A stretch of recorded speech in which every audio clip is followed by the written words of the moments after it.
City গার্ডেনে আপনাদের স্বাগত।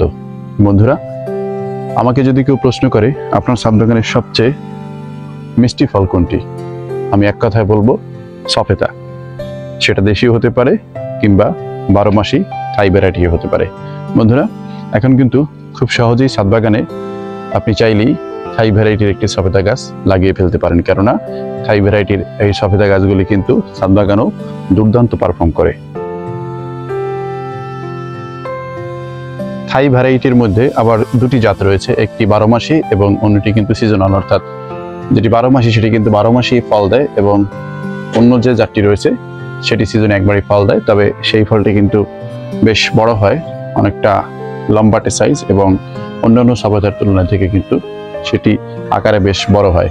তবে আকারে বড় হলেও ছাদ বাগানে এই ফলটির ফলন কিন্তু অন্য যে থাই ভ্যারাইটির 12 মাসি জাতটি রয়েছে তার থেকে কিছুটা কম, যেহেতু ফলের সাইজ অনেক বড় তাই ফলনও কিন্তু কম। বন্ধুরা, আমার এখানে আপনারা দুটি গাছ দেখতে পাচ্ছেন এবং এই গাছ দুটি বয়স কিন্তু একটির 3 বছর এবং অন্যটির বয়স 1.5 বছর এবং দুটি গাছেই কিন্তু ফল রয়েছে। 3 বছরের যে গাছটি দেখতে পাচ্ছেন এটি কিন্তু থাই 12 মাসি জাত এবং পাশে ছোট্ট যে গাছটি রয়েছে অর্থাৎ 1.5 বছরের যে গাছটি রয়েছে এটি কিন্তু দেশি জাত।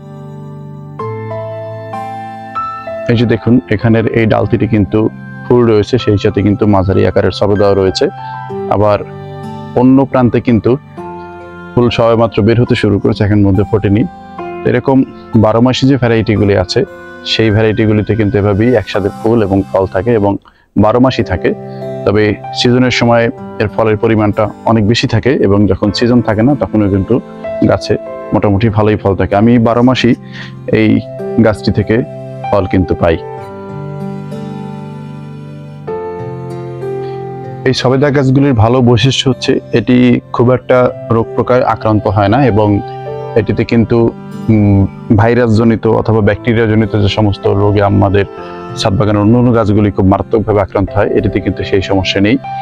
এবং এটির প্রধান যে সমস্যা আমার চোখে পড়েছে সেটা হচ্ছে এটিতে মিলিবাগের আক্রমণ হয়। মিলিবাগের আক্রমণটা থাকে, তবে সেটা হচ্ছে খুব বেশি তা না এবং আপনি যদি প্রতি মাসে একবার করে কীটনাশক স্প্রে করতে পারেন সেক্ষেত্রে কিন্তু এই মিলিবাগের আক্রমণটাও এড়ানো সম্ভব।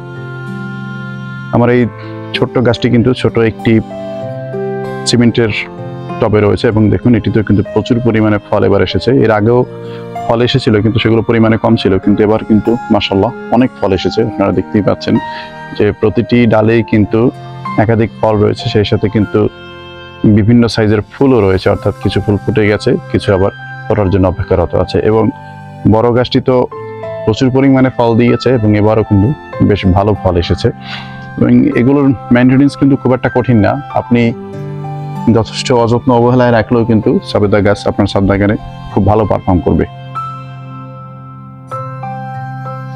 যারা ছাদ বাগানের ফলের গাছ লাগাতে চাচ্ছেন কিন্তু পরিচর্যার সময় হবে না সেই জন্য লাগাতে পারছে না, তারা কিন্তু অবশ্যই সবেদার যে কোনো একটি জাত আপনার ছাদ বাগানে লাগাতে পারেন, কেননা এই সবেদার জাতগুলিতে খুব বেশি যত্ন পরিচর্যার দরকার হয় না। আপনি যদি 12 মাসি একটি জাত লাগাতে পারেন, অর্থাৎ থাই যে 12 মাসি জাতটি রয়েছে এটি যদি লাগাতে পারেন তাহলে কিন্তু আপনি 12 মাসি সেই গাছটি থেকে ফল পেতে পারেন।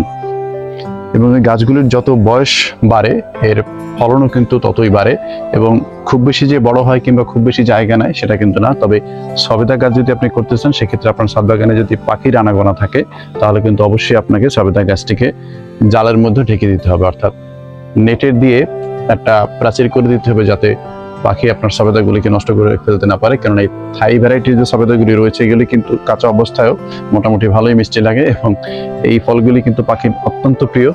তাই আপনারা অবশ্যই সবেদা গাছ লাগাতে চাইলে সেটাকে কিন্তু নেট দিয়ে ঢেকে দেওয়ার ব্যবস্থা করে নেবেন। আপনারা যদি থাই ভ্যারাইটি লাগাতে চান তবে সেক্ষেত্রে অবশ্যই 12 মাসি যে থাই ভ্যারাইটি রয়েছে সেই সবেদা গাছটি লাগাবেন, অর্থাৎ এই সবেদা গাছটির সবেদা কিন্তু খুব বেশি বড় হয় না, মাঝারি আকারের, তবে প্রচুর পরিমাণে ধরে। এটা হচ্ছে এই জাতটির অন্যতম বৈশিষ্ট্য। এবং আরো একটি থাই ভ্যারাইটি রয়েছে যেটি সাইজে বেশ বড় হয়, দেখতে ভালোই লাগে, কিন্তু এটা ফলনে কম এবং এটা 12 মাসি জাতেরও না। সাধারণত যে সময়টিতে সবেদার গাছে ফুল আসে না, সেই সময়টিতে যদি কোনো কলমের গাছে আপনি ফুল দেখতে পান, তাহলে আপনি নিশ্চিত হয়ে নিতে পারবেন যেটি আসলে 12 মাসি থাই ভ্যারাইটির। এবং আরেকটি উপায় হচ্ছে, যখন সবেদা পরিপক্ক হয় তখন কিন্তু সবেদায় ফুল আসে না, এবং ওই সময়টাতে যদি আপনারা ফুল সহ কোনো কলমের গাছ পেয়ে যান, তাহলে বুঝে নিতে হবে সেটাও কিন্তু থাই ভ্যারাইটির। বন্ধুরা, এছাড়া পাতা দেখে কিন্তু আসলে থাই ভ্যারাইটি কিংবা 12 মাসি জাতের এগুলো চেনার তেমন কোনো নিশ্চিত উপায় নেই।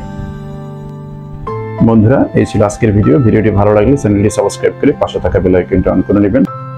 দেখা হবে পরবর্তী কোনো ভিডিওতে। আল্লাহ হাফেজ।